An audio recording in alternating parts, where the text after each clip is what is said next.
اعوذ باللہ من الشیطان الرجیم بسم اللہ الرحمن الرحیم۔ اللہ تبارک و تعالیٰ کے نام سے شروع جو بڑا مہربان اور نہایت رحم کرنے والا ہے۔ پیارے دوستو، جنوبی چین کی سرزمین پر ایک ایسا طوفان اترا جس نے لمحوں میں صدیوں کی محنت مٹا دی، گھروں کو کھنڈر اور کھیتوں کو ویرانے میں بدل دیا۔ یہ صرف ایک طوفان نہیں تھا، یہ ایک انتباہ تھا۔ یہ صرف بارش نہیں تھی، یہ آسمان کا قہر تھا۔ ہوائیں درندوں کی طرح گرج رہی تھیں، پانی نے شہروں کو نگل لیا اور انسان اپنی ہی زمین پر اجنبی بن گئے۔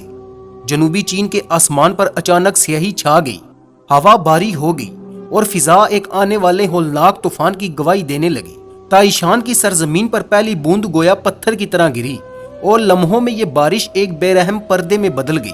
گلیاں پلک چپکتے میں ڈوب گئیں، کاریں، دکانیں اور بازار پانی کے رحم و کرم پر بہنے لگے۔ لوگ اپنی جانیں بچانے کے لیے پناہ ڈھونڈنے لگے، مگر طوفان ہر سمت غالب آ چکا تھا۔ ہوا نے درندے کی طرح دہاڑنا شروع کیا، گھروں کی چھتیں بڑے بڑے ٹکڑوں میں اکھڑ کر فضا میں ناچنے لگیں اور پھر زوردار آواز کے ساتھ سڑکوں اور مکانوں پر جا گریں۔ اونچے درخت بے بسی سے جھکتے، پھر جڑوں سمیت اکھڑ کر بجلی کی تاروں اور راستوں پر پھیل گئے۔ ہر سو ملبہ اڑتا، جان لیوا ہتھیاروں کی طرح فضا کو چیرتا ہوا نکل رہا تھا۔ کھڑکیوں کے شیشے ایک ایک کر کے دھماکوں سے بکھر گئے۔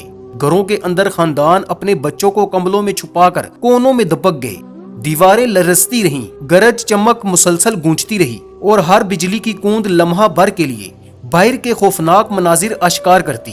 طوفان کی گرج اتنی شدید تھی کہ تسلی اور حوصلے کی کوئی آواز اس شور پر غالب نہ آ سکی۔ دوسری طرف ہسپتال زخمیوں سے بھر گئے، ہر آنے والا چہرہ اپنے ساتھ خوف، درد اور تباہی کی نئی کہانی لے کے پہنچ رہا تھا۔ 1 درجن سے زیادہ افراد زخمی ہوئے، کچھ اڑتے ہوئے شیشوں سے لہو لہان اور کچھ گرتی ہوئی عمارتوں کے ملبے تلے دب گئے۔ پورے اضلاع میں بجلی بند ہو گئی۔ ہسپتالوں اور ایمرجنسی وارڈز میں ڈاکٹروں اور نرسوں کو ٹارچ کی مدھم روشنی میں علاج جاری رکھنا پڑا۔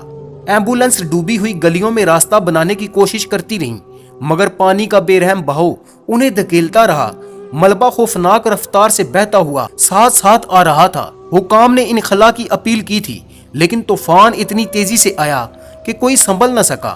ہزاروں لوگ محلوں میں پانی کے سمندر میں پھنس گئے، جہاں بچ نکلنے کا کوئی راستہ باقی نہ رہا۔ رضاکار بزرگوں کو ٹوٹی پھوٹی کشتیوں اور عارضی بیڑوں پر بٹھا کر نکالنے کی کوشش کر رہے تھے۔ والدین کمر تک پانی میں ڈوبے ہوئے اپنے بچوں کو بازوؤں میں اٹھائے سر سے اونچا تھامے کھڑے تھے۔ سیلابی ریلے کا دباؤ اتنا بڑھ گیا کہ پل لرزنے لگے۔ کہیں ایک شخص کی زبان پر یہ جملہ آیا، میں کبھی ایک چھوٹے قصبے میں رہتا تھا، مگر اب میں سمندر کے کنارے رہتا ہوں۔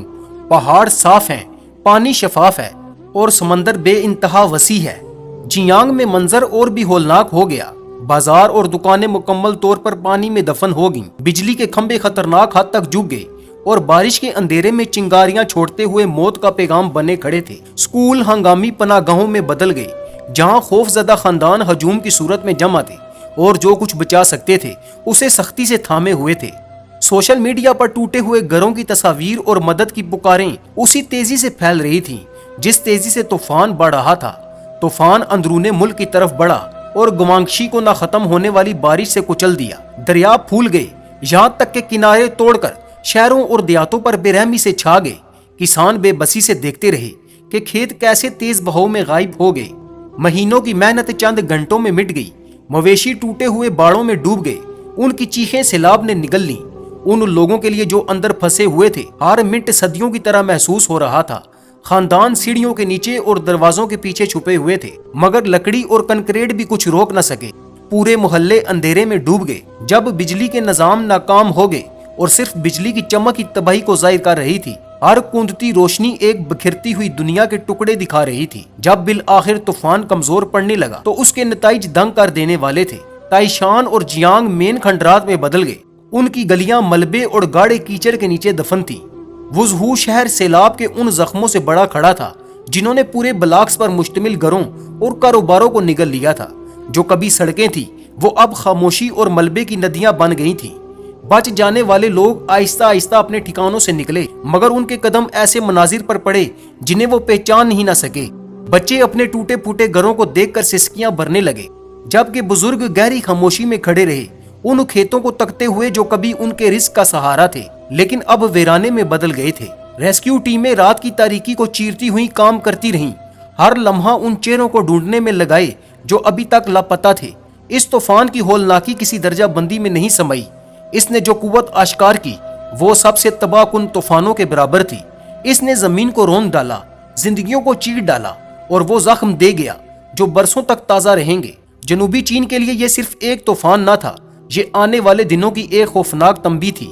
گھروں کے کھنڈر، کھیتوں کے ویرانے اور آنکھوں میں بسی خوف کی لکیریں یہ سب بتا رہی ہیں کہ یہ صرف ایک طوفان نہیں تھا، یہ زمین اور آسمان کا ایسا پیغام ہے جو نظر انداز نہیں کیا جا سکتا. دوستو، سوال یہ ہے، اگر آج جنوبی چین تھا تو کل کون ہوگا؟ کیا ہم تیار ہیں اس طوفان کے لیے جس کی دستک ابھی باقی ہے؟ جی تو پیارے دوستو، یہ تھی ہماری آج کی انفارمیٹیو ویڈیو. امید کرتے ہیں کہ آپ کو ہماری یہ ویڈیو اچھی لگے گی.